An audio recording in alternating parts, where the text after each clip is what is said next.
বারোয়ানির মানুষ মনে করেছেন তাদের এলাকার তাদের পরিষেবা দেওয়ার জন্য অরিজিৎ রায়কে প্রয়োজন। সেই কারণে বিধানসভা নির্বাচনে মানুষের সমর্থনে বিধায়ক হয়েছেন অরিজিৎ রায়। সোমবার দিন লাইফলাইন মাল্টিপারপাস সুপার স্পেশালিটি হাসপাতালের আমন্ত্রণে বিধায়ক এসেছিলেন এবং এই হাসপাতালে সকলের সাথে আলাপ পরিচয় করেন এবং হাসপাতাল ঘুরে দেখেন। পরিষেবা দেওয়ার জন্যই মানুষের সমর্থনে বিধায়ক হয়েছেন বারোয়ানির অরিজিৎ রায়।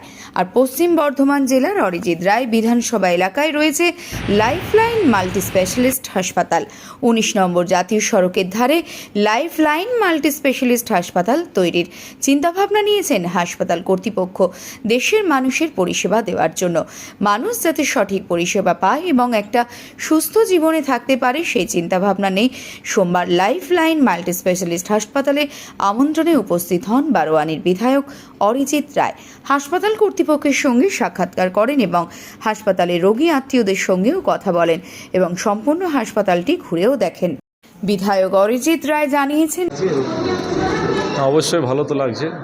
আমাদের কাজই হলো মানুষের সেবা করা এবং সেই জায়গায় যখন জনপ্রতিনিধি রূপে সেই সুযোগটা পাওয়া যায় সেক্ষেত্রে কাজের পরিধিটাও বাড়ে এবং মানুষের কাজ করার সুযোগটাও অনেক বাড়ে। তো সেই জায়গায় স্বাভাবিক একটা ভালো লাগছে। বলছি, আপনার জায়গায় এরকমই একটা প্রতিষ্ঠান, তারাও মানুষকে পরিষেবা দেওয়ার জন্য সেই জায়গায় এসে কেমন লাগছে? একদমই তাই। মানে এনাদের সঙ্গে আমাদের একটা কি বলবো, একে অপরের পরিপূরক বলা চলে। কারণ বিশেষ করে আমরা যখন সমাজে চলি সেখানে একটা স্বাস্থ্য পরিষেবা একটা বিরাট গুরুত্বপূর্ণ বিষয় এবং সেক্ষেত্রে প্রতিনিয়তই মানে আমরা এই বিষয়গুলো নিয়ে ফেস করি। কারুর কোনো অসুবিধা হলো, হসপিটালের সমস্যা হলে তাদের সঙ্গে তো আমাদের হসপিটাল কর্তৃপক্ষের সঙ্গে আমাদের যোগাযোগ রেখে চলতেই হয়। তো সেই জায়গায় আজ ভালো লাগছে, এনারা আমাকে আমন্ত্রণ জানিয়েছেন আমাদের লাইফলাইন কর্তৃপক্ষ এবং তারা পুরো হসপিটালে যে পরিষেবা সেটা আমি নিজে স্বচক্ষে ঘুরে দেখলাম এবং ওনারাও আমাকে খুব ভালোভাবে সেটা পরিদর্শন করালেন।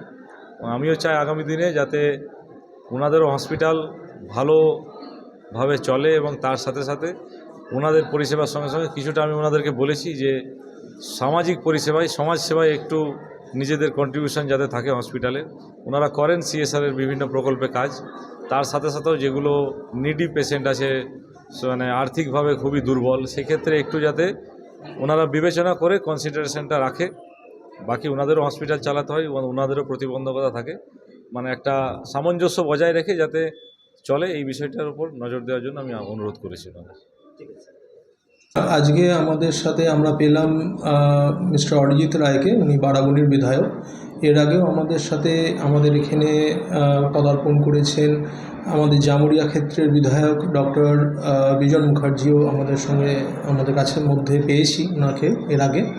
আজকে আমরা অরিজিৎবাবুকে পেলাম, ভালো লাগলো নিঃসন্দেহে। কারণ আমি যখন এসেছিলেন আমি ওনাকে একটা কথা বললাম যে আলটিমেটলি মানুষের জন্যই কিন্তু সমস্ত কাজ, মানুষকে খুশি রাখা, মানুষকে ভালো রাখা, মানুষকে সুস্থ রাখা, এটাই কিন্তু আলটিমেটলি যদি আপনি দেখতে চান ব্রড অ্যাঙ্গেলে তো এটাই আমাদের কাজ। এবং হয়তো ওনাদেরও তাই কাজ, মানুষের জনসেবা করাটা ওনাদেরও কাজ। আমি এইটুকুনি বলব।